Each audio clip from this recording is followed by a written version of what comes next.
Welcome to Redneck News November. No, don't show it.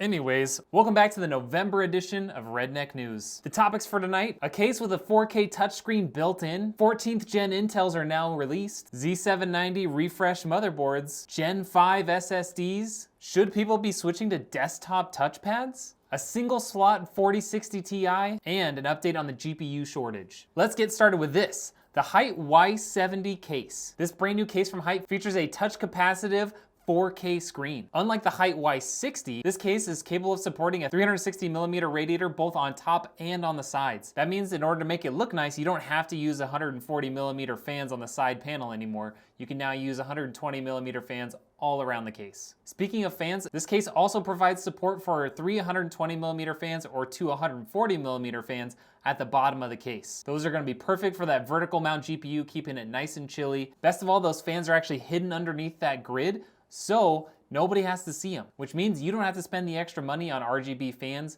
Instead, you can focus on something that has good performance for a good price. And that's gonna be pretty necessary for this case because it comes in at a whopping $360 US before taxes. Other features of the case in typical Height fashion: it only supports vertical mounting of the GPU, but it does support up to a 4-slot card. Now, you'll be hard pressed to find any card that is actually that thick, but it never hurts to have a little extra space between those fans and the side panel for your case. Thankfully though, they seem to have thought the design of this case through really well. They even provide a nice short connector that goes directly from your GPU back into the case in order to connect to that 4K touch panel that comes with it. And best of all, I've ordered one of these in black, so make sure you're subscribed to the channel. I'm gonna be doing a full review from start to finish of the case, including what it's like to build inside of it. Next up, 14th gen Intel CPUs are here. And I'm happy to say that the leaked pricing that I had found online was completely wrong. The pricing on the 14th gen Intel CPUs are almost identical to the 13th gen brothers when they were released. Unfortunately, similar to the pricing, there's actually not a whole lot of changes from the 13th gen to the 14th gen. There is one interesting change though. If you were hoping to score a 13900KS for over $700,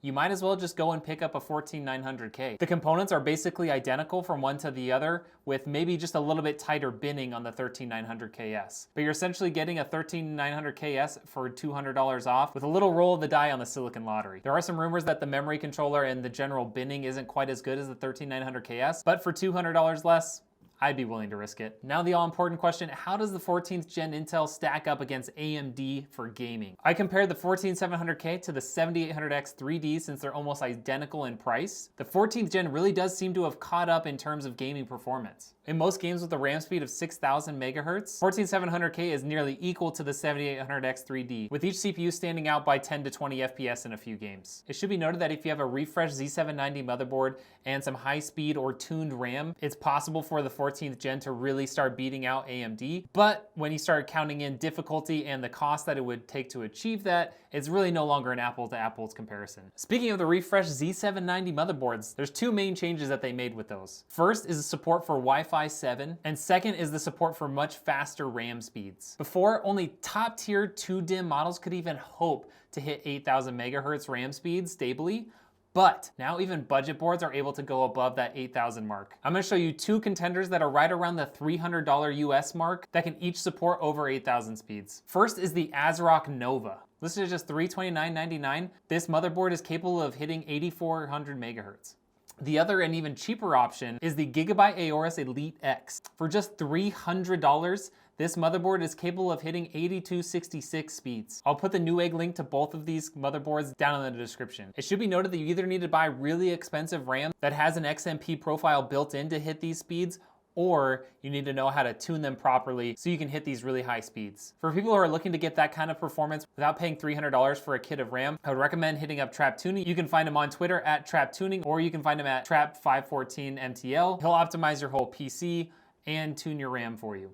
More PCIe Gen 5 SSDs have been released. Sure, an SSD isn't as cool as your CPU or GPU, but it is a vital part of your PC. And having fast storage is super important if you do a lot of file transfers, making sure your operating system is running smoothly, and even launching your games faster. So here are some of the top contenders for the Gen 5 SSDs. First is the crucial T700. This was the first consumer available Gen 5 SSD that we saw, and it's still the fastest. Next we have the Corsair MP700, This one here from Team Group, which is so long I won't even bother to say it. The Gigabyte Aorus Gen 5 1200. Can you guess how fast it is? Nope, you're quite wrong. It actually has 11,700 sequential read. The Seagate FireCuda 540. And yes, Seagate actually makes something other than really cheap hard drives. Lastly, the Adata Legend 970. Taking a look at this beautiful table we've made, you can see that the Crucial T700 has the fastest speeds with 12,400 read and 11,800 write. The Corsair MP700 coming in last with 10,000 read and 9,500 write. The ones from Team Group and Gigabyte both tying 11,700 read and 9,500 write speeds. And then the Seagate and the Adata both coming in with an equal 10,000 read and write speed. With current pricing, a Gen 3 or Gen 4 SSD, however, is likely going to be the better choice for the average gamer, since these extremely fast Gen 5 SSDs really won't be fully utilized by your games. However, if you do have to transfer a lot of data all the time, or you're doing something like 4K video editing, it might be nice to have that extra speed of that Gen 5. One writer for the website pcworld suggests that we should all start switching to desktop touchpads instead of using mice, stating that they're more ergonomic than a two-handed mouse. You don't have to worry about it sliding around the desk. It takes up less space than a desktop mouse pad. And he thinks it's more intuitive for swiping and maneuvering around in Windows.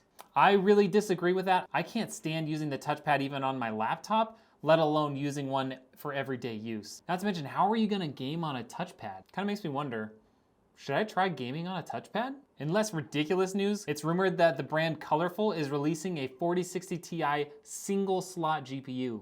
The GPU you can see here, perfect for any mini ITX build or any sort of small form factor build that you're trying to accomplish. The best part is it's the 16 gigabyte 4060 Ti, not the lower performing 8 gigabyte version. Lastly, GPU shortage update. Believe it or not, the US government has attempted to limit the number of high-end GPUs being exported to China and other countries. In particular, these are high-end GPUs utilized for AI development. But will this really stop China from keeping up in their AI development and general technological improvements? Probably not. As of right now, there's still no writing on the wall in terms of scarcity for GPUs. However, I have noticed that some of the higher end GPUs, like the 4080s and 4090s, have been in stock a little bit less than usual. It could just be a coincidence, but make sure you keep your eye out. That's all the news that we have this month. Make sure you're subscribed to the channel to check out that Height Y70 review we have coming up, and we'll see you on the next one.